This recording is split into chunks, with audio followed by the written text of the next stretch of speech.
अक्सर ही हम इस बात को लेकर सवाल करते रहते हैं कि क्या व्यक्ति की मृत्यु होती है उसकी आत्मा परमात्मा में मिल जाती है या फिर अपने कर्म के अनुसार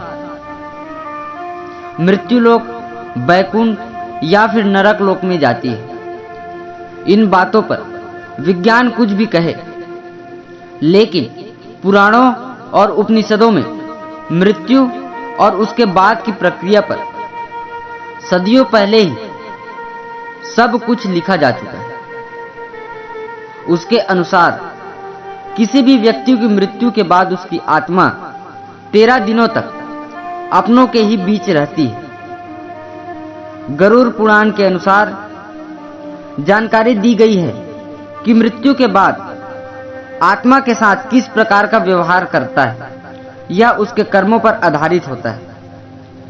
मृत्यु के बाद आत्मा 24 घंटे तक यमदूतों के साथ रहती है। इसके बाद उसे 13 दिनों के लिए पृथ्वी पर उसके अपनों के बीच छोड़ दिया जाता है। इसके बाद जब सारी रस्में पूरी हो जाती है तो आत्मा यमलोक वापस चली जाती है। वहां पहुंचने के बाद उसके कर्मों के आधार पर उसे लोक की प्राप्ति होती है और उसे अपने कर्मों का वहन करना पड़ता है।